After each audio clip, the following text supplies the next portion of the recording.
Good morning, students. My name is Abdul Shakir. Now I'm going to discuss an important sum related to curl of a vector.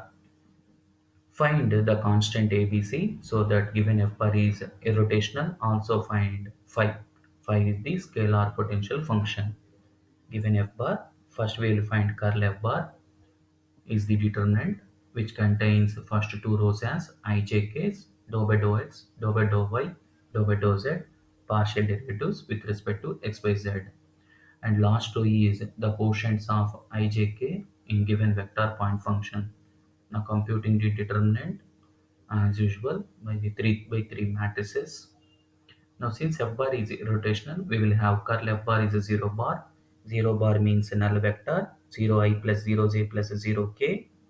So f bar is equated to 0 I plus 0 j plus 0 k. Comparing ijk quotients, we will get the constant values. Again, we will replace these constant values in the given f bar. Since f bar is irrotational, we have an important note, that is there exists a unique scalar potential function phi such that f bar is grad phi. So f bar is equated to grad phi. Grad phi is I dou phi by dou x plus j dou phi by dou y plus k dou phi by dou z. Comparing ijk quotients, defining partial derivatives, dou phi by dou x, dou phi by dou y, dou phi by dou z. So we have total derivative formula to find the scalar potential function, which is already used in partial differentiation.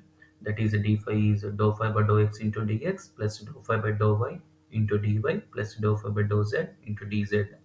Replacing above defined partial derivatives and taking readily integrable combinations and rearranging the terms so that the equation is ready to integration. Integration definition get cancelled. On integrating, we will get integral d phi as phi, integral x dx is x square by 2, or integral d of xy is xy, integral d of yz is yz. So integrating, we will get the required scalar potential function phi. Coming to next sum, show that the vector point function is irrotational. Also find the scalar potential function given f bar. First we will find curl f bar, which contains the determinant first two rows are ijk, dou by dou x, dou by dou y, dou by dou z as usual. The last row is ijk quotients. Computing curl f bar, clearly it is 0 bar, so f bar is irrotational vector. Whenever f bar is irrotational, we will have the scalar potential function phi such that f bar is del phi or grad phi. So f bar is equated to grad phi. Comparing ijk quotients, so we will get dou phi by dou x, dou phi by dou y, dou phi by dou z values. Now to obtain phi, we have the total derivative formula.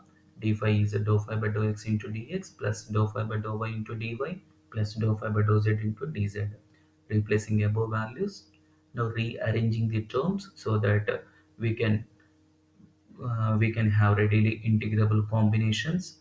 So here the three terms are grouped because we will have a formula for a derivative of uvw, that is vw into derivative of u plus uw into derivative of v plus uv into derivative of w, so that this expression is replaced with d of x square by z cube.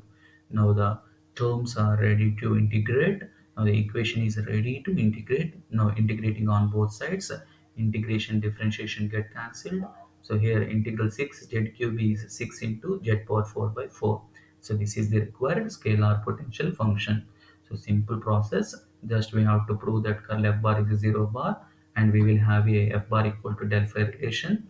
IJK quotients are compared. We have to take a total derivative formula, and then integrating we will get phi. While integrating, we have to rearrange the terms so that we can integrate and using the readily integrable combinations. So this problem is also same thing. F bar irrotational means curl f bar is clearly 0 bar.